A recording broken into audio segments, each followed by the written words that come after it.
Doctor साहब, इसमें 3-4 बड़े अहम पहलू हैं। एक तो जो पाकिस्तान दावे कर रहा था उसकी तस्दीक अगर अमेरिका से हो रही है और दुनिया भर के कैपिटल्स कर रहे हैं तो इट स्पीक्स वॉल्यूम। अब जो भारतीय दावे थे उनकी हैसियत क्या होगी और ये रिपोर्ट क्यों अहम है, आम बंदे को समझाएं।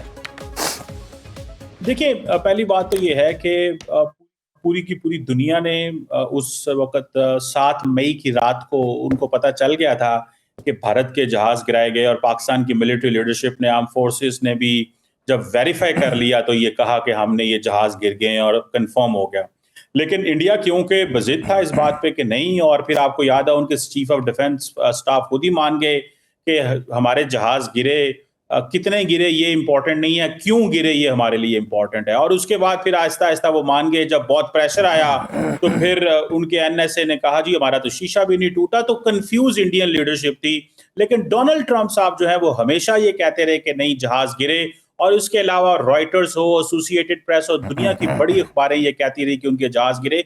इवन सीएनएन ने भी राफेल के सोर्सेज को कंफर्म करते हुए कहा। लेकिन ये जो रिपोर्ट जो कांग्रेस ने जारी की है, इसकी सिग्निफिकेंस क्या है? देखिए, जब भी अमेरिका के अंदर इस तरह की जो रिपोर्ट्स हैं पेश की जाती हैं अदारों को, डिफेंस डिपार्टमेंट की रिपोर्ट आती है या व्हाइट हाउस की या उनकी नेशनल सिक्योरिटी ऑफिस से या जो कांग्रेस को होती है, इनकी बड़ी सिग्निफिकेंस होती है कि इससे ऊपर बेसिकली कांग्रेस को ये बताया जा रहा है कि चाइना क्या कर रहा है, इंडिया कहाँ खड़ा है, पाकिस्तान कहाँ खड़ा है, अमेरिका के इंटरेस्ट किस हवाले से जो है वो उस खित्ते के अंदर है। लेकिन खास तौर पे जिक्र करना कि पाकिस्तान को मिलिट्री कामयाबी थी या पाकिस्तान की जो मिलिट्री सक्सेस ओवर इंडिया, ये आप समझ लें वो जो 20 साल से इंडिया को अमेरिका उस वक्त तैयार कर रहा था और ये कहा जा रहा था कि जी टेक्नोलॉजिकल और मिलिट्री ट्रांसफर हम इंडिया को कर रहे हैं ताकि हम उसको चाइना के मुकाबले में खड़ा करें। तो बेसिकली ये उनकी अपनी रिपोर्ट कांग्रेस की ये कह रही है कि वो जो चाइनीज इक्विपमेंट पाकिस्तान के पास था उसी से इंडिया के जो जहाज हैं वो गिरे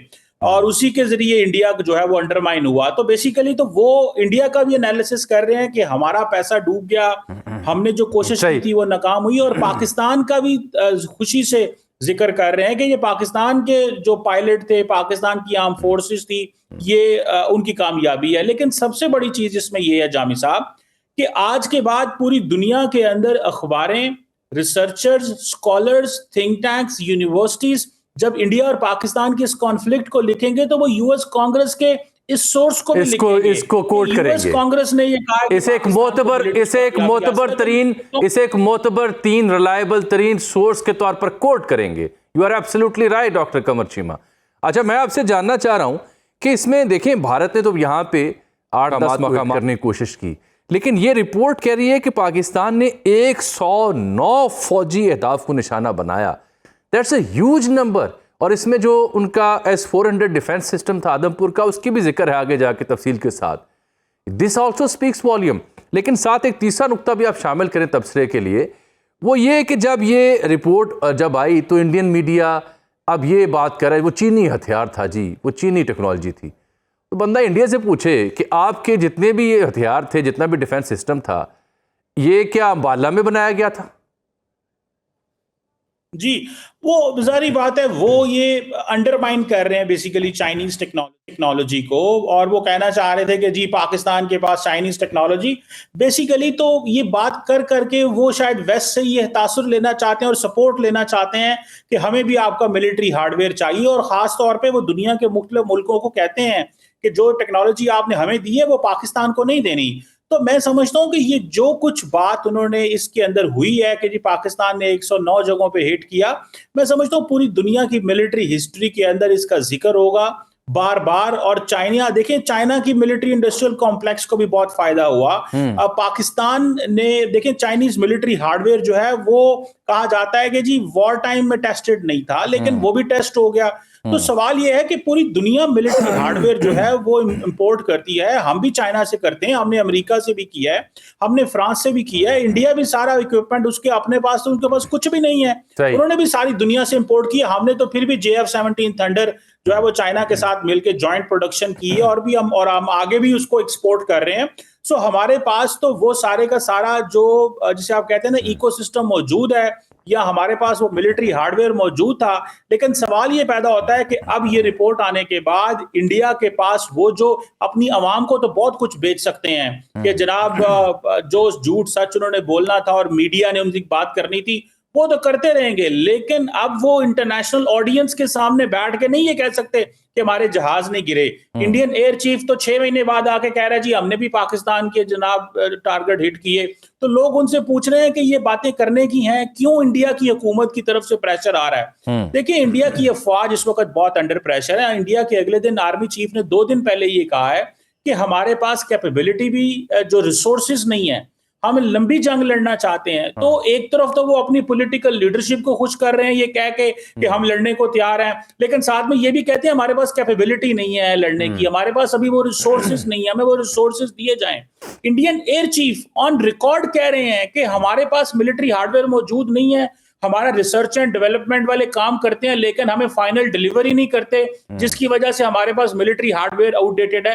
तो मैं समझता हूं कि ये बेसिकली उनकी फौज जिसका मोरल डाउन है, कभी वो मिलिट्री एक्सरसाइजेस करते हैं, कभी वो कहते हैं ऑपरेशन सिंदूर 2.0 जारी है, कभी वो उनके जो आर्मी चीफ हैं सुनने में आया वो चीफ ऑफ डिफेंस फोर्सेस बनना चाहते हैं, तो वो फौज को खुश, अपनी हुकूमत को खुश करने के लिए उस तरह की बातें भी कर रहे हैं। लेकिन इन रियलिटी ग्लोबली जो रिसर्चर्स हैं, थिंक टैंक्स हैं, वो कन्विंस थे इंडिया का जहाज गिरे। कांग्रेस ने उसके ऊपर मोहर लगा दी और अमेरिकी सदर ऐसे बात नहीं करता।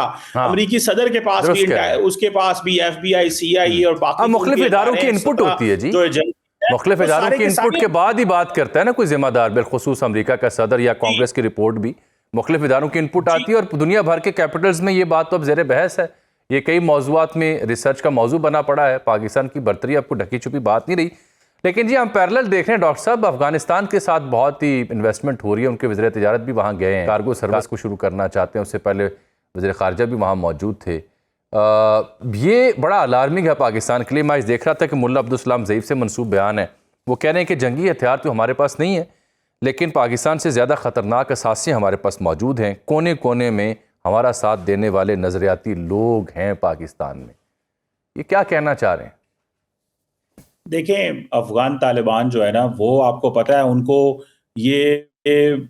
वो एक तरफ दहशतगर्द जमातों को पनाह दे के बैठे हैं, अलकायदा, इस्लामिक स्टेट, TTP, और दूसरी तरफ भारत उनके साथ अपनी बातचीत करना चाह रहा है। अफगान तालिबान को तो उन्होंने तो फायदा लेना है। वो कहते हैं ना कि मतलब उनको तो पहुंची वहां पे ख्वाब जहां का खमीर था। तो ये सारी की सारी बातें हैं भाई।